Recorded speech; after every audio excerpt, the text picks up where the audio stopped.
ready, my king. Tell me, the Nekis, have you ever gone fishing with your son? No, never. A soldier's life is all I've had the honor to know. I would have liked to have gone fishing with my son.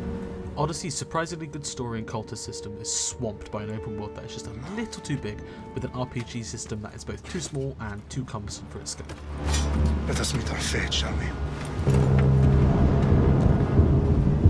6.5 out of 10. I'm a bit late to the party on this one.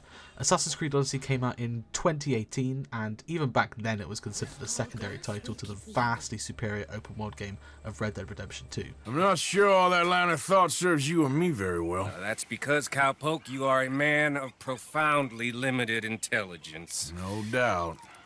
Yet, since the pivot in Origins, Odyssey is the only title that I've genuinely wanted to take a proper look at. The rest of those Malakias get away. Luckily, Ubisoft loves pushing their old shit out on sale, and for a tenner for everything the game had to offer, I would have been a fool not to take it. And it's complicated. You see, with writing a review you need to have two things: see, play, read the thing, and have an opinion on it. Yet, sometimes something comes along that leaves you feeling totally ambivalent, and it makes it really hard to talk about in a way that doesn't come off as meh. Do I like Odyssey? Yeah, kinda. I enjoyed the story right up until the end.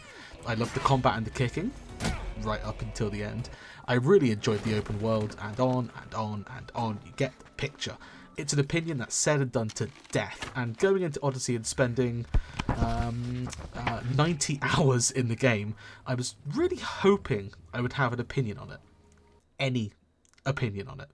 Yet, having given it some distance and rewritten this several times, I've come to the realization that I don't. I played as Cassandra because that's the good option, and I prefer good over funny most of the time, so the voice acting wasn't cringe, and I really connected with her as a character, a classic Greek tragedy, and even though it was around 10 hours long, the intro to the game is incredibly solid in setting up the story, the stakes, and Cassandra herself. If the entire game was similar in scope and pacing until you confront Nikolaos, then this game would genuinely be a high 8 for me. Gah!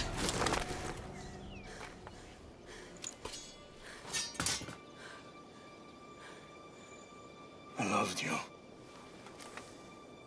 And your blood. The problem is that it just keeps going.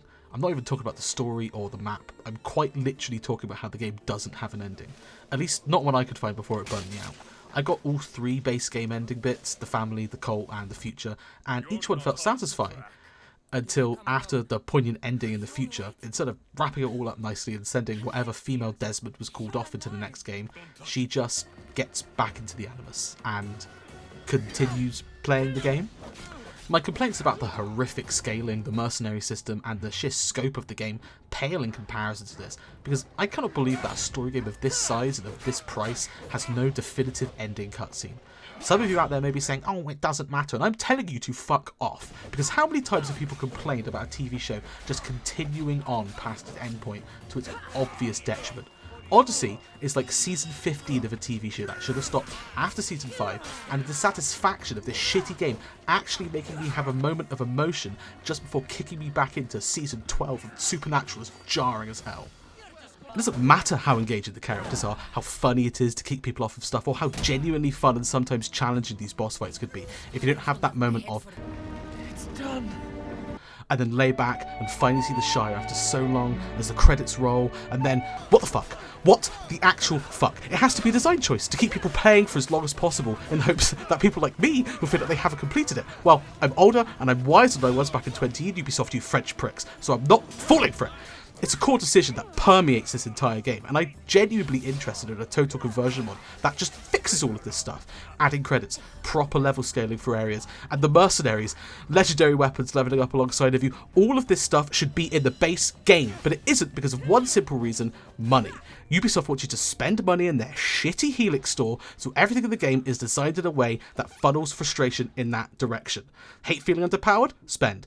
No good legendary weapons? Here's exclusive stuff you can only buy. And the kicker is that if it feels like the game is finished, like you've done everything well, that means you can leave, and that's not good. Well, if you left, then how would you spend money on the Athena Owl figurehead for a $5? I was more tolerant of this bullshit because I'm not spending time in that store. But then I remember this shit was in the game back in 2018. I'm just wondering, how the fuck did they get away with it?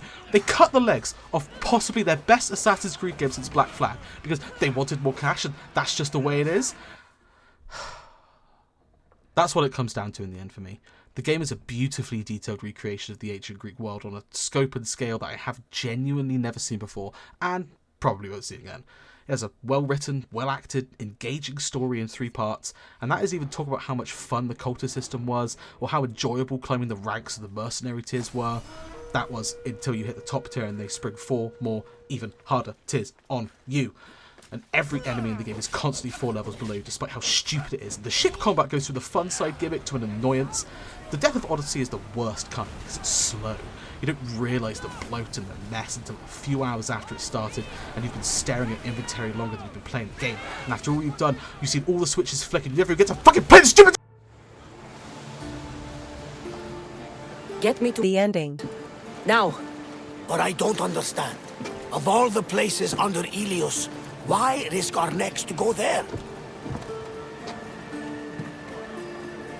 Fuck you, Ubisoft. Let me finish the game.